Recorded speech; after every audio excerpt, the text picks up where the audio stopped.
देता है उसके 18 पर। और ये कोई भी पढ़ने में सहायता करेंगे। दाखरस से मतवाले ना बनो, दाखरस से मतवाले ना बनो, क्योंकि इससे लूचपन होता है। इससे क्या होता है? लूचपन होता है। पर आत्मा से परिपूर्ण होते, आत्मा से परिपूर्ण होते जाओ, और आपस में भजन और आपस में भजन और स्तुति गान और स्तुति गान और आत्मिक गीत गाया करो, और आत्मिक गीत गाया करो। आत्मा से परिपूर्ण होते जाओ। किससे परिपूर्ण होते जाओ? आत्मा से। तो पवित्र आत्मा के 7 उद्देश्य को हम देखने जा रहे हैं। पहला जो उद्देश्य है रोमियो की पत्री, उसके 8 अध्याय, उसके 2 पद, 8 का 2। अब प्रकाशित वाक्य 11 का 11 और 8 का 2 पढ़िए। रोमी 8 का 2।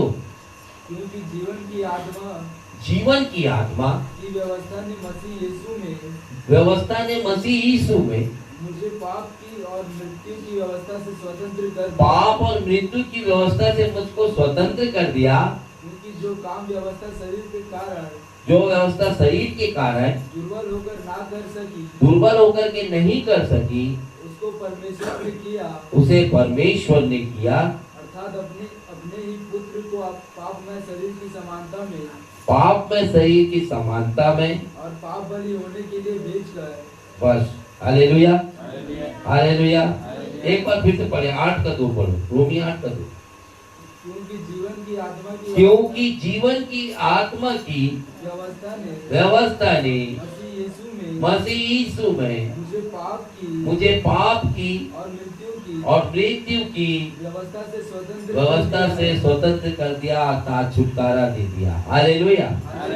जीवन की आत्मा, पहली बात परमेश्वर का पवित्र आत्मा के 7 उद्देश्य में हम पहला देखते हैं। जीवन की आत्मा, जीवन देने वाला आत्मा, वो है पवित्र आत्मा। जीवन देने वाला आत्मा जो मृत्यु से और पाप से क्या कर रहा है? स्वतंत्र कर रहा है, छुटकारा दे रहा है। हालेलुया। तो पहला जो परमेश्वर का पवित्र आत्मा का जो उद्देश्य है वो है जीवन की आत्मा का देना। Hallelujah, hallelujah. जीवन देने वाला आत्मा, पहला।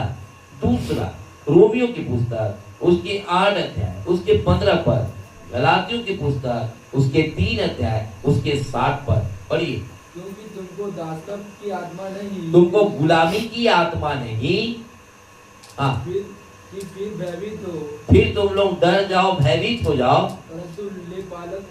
परंतु लेपालकपन की आत्मा मिली है, जिससे हम हे अब्बा जिससे हम हे अब्बा